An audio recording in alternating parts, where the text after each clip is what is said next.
Jesus é o caminho dos céus. Olá, povo de Deus, tudo bem com vocês? Mais uma vez dando uma passadinha aqui para trazer mais uma breve reflexão da palavra de Deus para o nosso elevo espiritual.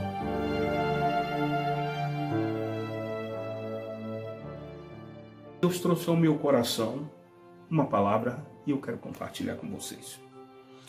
Evangelho segundo Marcos, capítulo de número 2, somente o verso de número 5. Que escrito está: E Jesus, vendo-lhes a fé, disse ao paralítico: Filho, perdoados são os teus pecados. Eu quero falar em rápidas palavras acerca do tema: o Deus que trata as causas e cura os sintomas.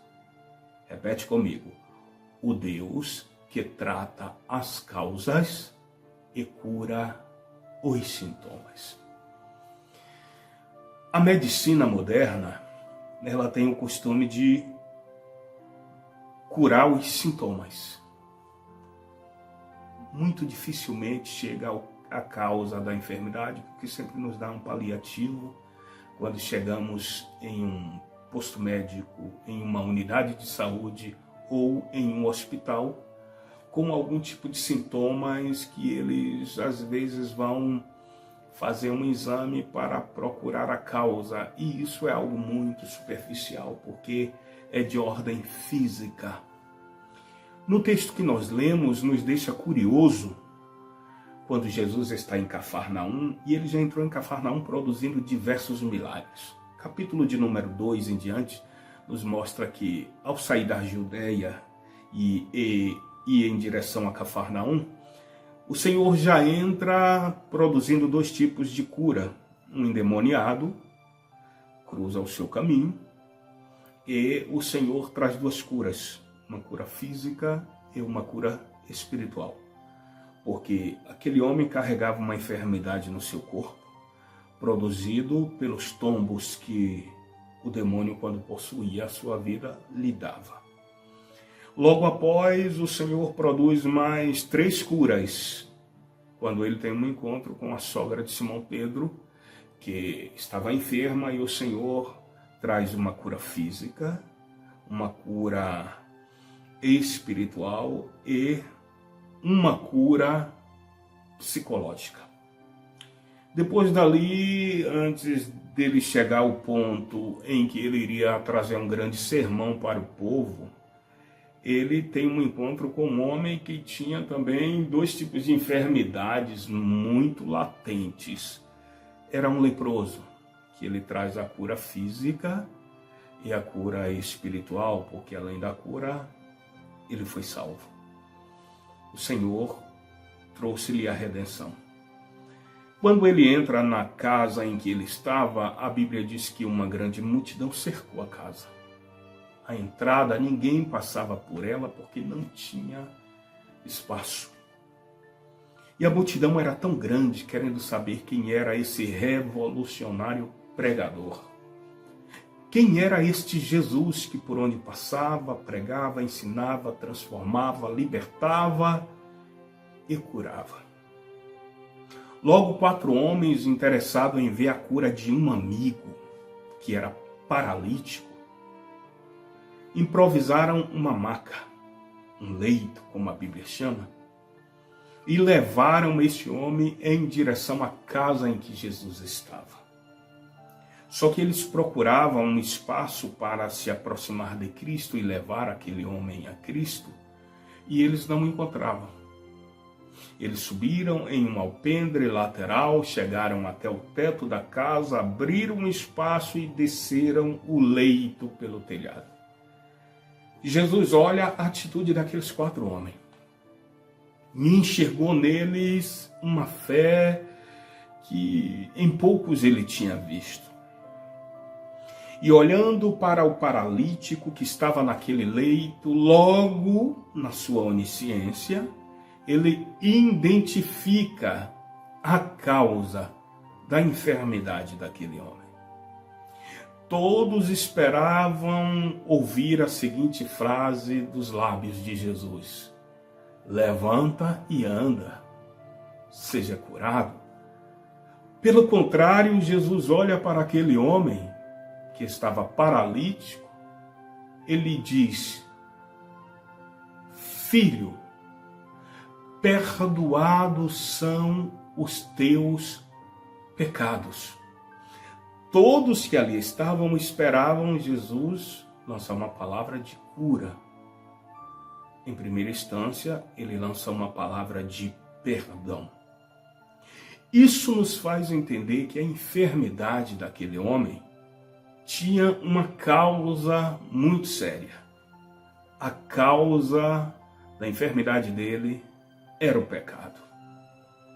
Então, por sua vez, primeiro o Senhor procurou tratar a causa da enfermidade.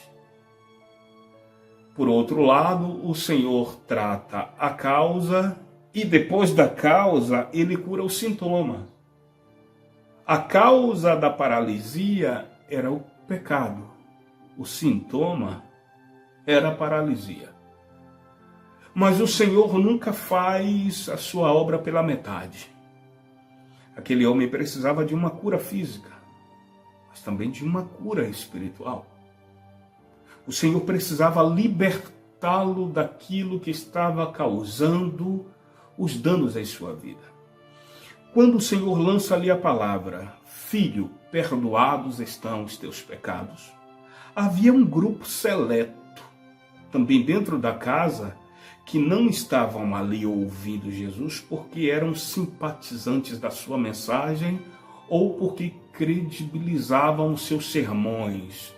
Este grupo estava ao redor de Cristo, como outros grupos também que o seguiam na sua curiosidade para procurar criticá-lo ou acusá-lo ou tentar matá-lo. Quem era este grupo que estava dentro da casa? Os escribas. Os escribas eram homens muito bem treinados na doutrina da lei. Então eles sabiam que qualquer um que perdoasse pecado, automaticamente estava se declarando Deus. Porque na lei, somente Deus tem o poder de perdoar pecados. Então eles lançam esta censura. E Jesus, na sua onisciência, que é um dos seus grandes atributos, ele conhece o pensamento vicioso do coração daqueles homens, vira para eles e lhes diz: o que lhes seria mais fácil? Ouvir dizer, perdoados estão os teus pecados, ou dizer-lhe, levanta, toma a tua cama e vai para a tua casa. Aí Jesus se identifica com esta frase que ele usou, ou que eu vou falar agora, quando ele diz: para que saibais que o Filho do Homem aqui é uma conotação que aponta para o Filho de Deus, para o próprio Deus. Para que saibais que o Filho do Homem tem poder para perdoar pecado, é que eu te digo, paralítico, levanta, toma a tua cama e vai para a tua casa. Automaticamente aquele homem levanta, as pernas que estavam atrofiadas chegam para o lugar. Ele se põe de pé, toma o seu leito e sai à vista de todos em direção à sua casa. Ali o Senhor traz uma resposta para os escribas, já que eles não poderiam entender a questão do perdoados estão os teus pecados, porque eles não sabiam o que era o perdão e nem praticavam o ato do perdão, até porque a lei que eles usavam apenas executavam mortes e não davam vida. Aquilo que Jesus pregava, pelo contrário, livrava o homem da morte e trazia vida. Quando Jesus fala assim, Jesus estava dando uma resposta à altura. Já que vocês não compreendem a lei do perdão, eu vou mostrar para vocês a lei do sobrenatural. Já que eles não entendiam que Jesus, ou não queriam reconhecer Jesus pelo que ele ensinava, Teve que reconhecer pelos sinais, prodígios e maravilhas que ele produzia. Só que aqui não é o ponto culminante desta reflexão. Isso nos faz entender que a cura daquele homem não veio porque ele precisava andar. Até porque a causa da sua enfermidade não era uma causa normal. Não foi de nascença a sua paralisia. A sua enfermidade foi fruto dos seus pecados. Com quantas pessoas eu posso estar falando agora que têm padecido com algumas mazelas em sua vida, seja de ordem física, seja de ordem emocional, seja de ordem psicológica, seja no campo financeiro, e você vem padecendo muitos anos e orando para que o Senhor produza um milagre em sua vida. E talvez o Senhor esteja apenas querendo que você venha enxergar que Ele não vai te livrar desses sintomas, o sintoma da dor da perda financeira, os sintomas das enfermidades físicas, Ele não vai te curar agora. Dos sintomas dos problemas psicológicos ou psicossomáticos. Porque antes de curar os sintomas, Ele quer tratar a causa dos sintomas. Talvez o Senhor esteja produzindo tudo isso em sua vida para que você entenda que existe uma causa. E antes do Senhor tratar o sintoma, Ele precisa trabalhar na causa. Ninguém melhor do que nós mesmos sabemos aonde estamos errando, aonde estão os nossos pecados mais ocultos. As falhas que nós temos fora dos olhos dos pastores, dos obreiros, da igreja, mas que lá no nosso íntimo ela está bem guardadinha. Salomão diz em Provérbios 28:13 que aquele que encobre as suas transgressões nunca prosperará, mas aquele que as confessa e deixa alcança a misericórdia. Paulo já nos dizia lá na Carta aos Gálatas, capítulo de número 6, verso de número 7. Não erreis, Deus não se deixa escarnecer. Porém, aquilo que o homem plantar, isso então ele ceifará. Fica um conselho prático de um servo do Senhor, de um sacerdote de Deus, de alguém que quer ver o seu bem, de alguém que foi levantado por Deus para instruir um povo a caminhar, a trilhar os caminhos do Senhor.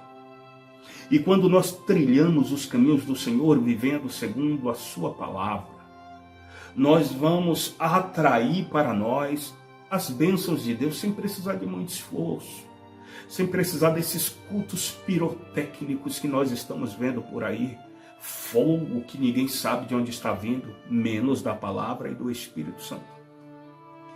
Não vamos precisar desses cultos circenses espetaculosos, porque a igreja, o seu púlpito, o seu altar não é um picadeiro. E muitos estão fazendo muitas encenações, fazendo do santo púlpito, da santa tribuna, do santo altar da igreja um picadeiro. Nós não precisamos dos cultos circenses e nem das pirotecnias. Não precisamos fazer dos templos boates, como estão fazendo alguns, para atrair pessoas, para mexer somente com o seu psicológico e com seus sentimentos, com as suas doutrinas do coach. O Senhor não é um coach, a mensagem do Senhor não é coach. A mensagem do Senhor não trata dos seus sentimentos apenas, do seu psicológico. Ele trata do seu corpo, da sua alma, e ainda te dá o direito a ter o teu nome escrito no livro da vida. Nós não precisamos, como eu falei, de um templo com as paredes pintadas de preta, com canhões de luzes de LED, de várias cores, com fumacinhas coloridas. Isso é o mundo dentro dos templos. E a Bíblia diz que aquele que ama o mundo, o amor de Deus não está nele. Eu não preciso copiar o mundo para atrair pessoas. Eu preciso fazer a diferença e ser aquilo que a Bíblia diz, o sal da terra e a luz do mundo. Jesus não teve pessoas por perto dele porque ele inovou.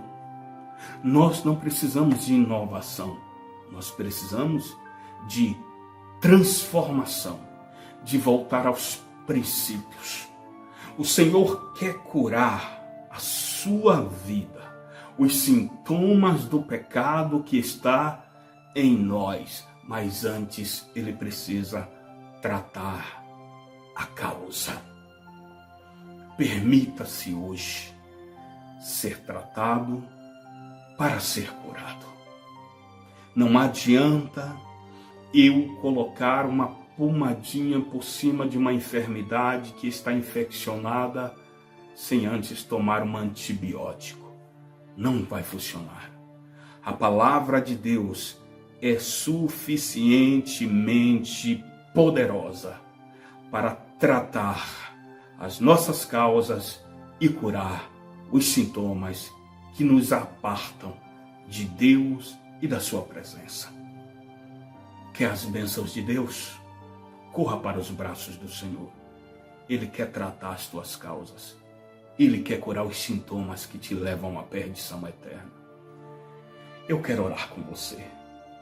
Eu quero orar por você. E devo orar com você e por você.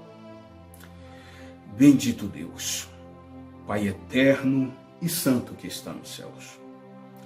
Eis aí o teu povo, a tua igreja. Nós estamos aqui nos rendendo diante de ti, reconhecendo a tua soberania, permitindo, ó Pai, que o Senhor entre em nossas vidas neste momento e trate, ó Pai, das causas que produzem as enfermidades que nós precisamos ser curados. Repreenda de nós, Senhor, aquilo que não te agrada, aquilo que não te glorifica, aquilo que não agrega valores espirituais, aquilo que não mantém em nós uma comunhão plena contigo.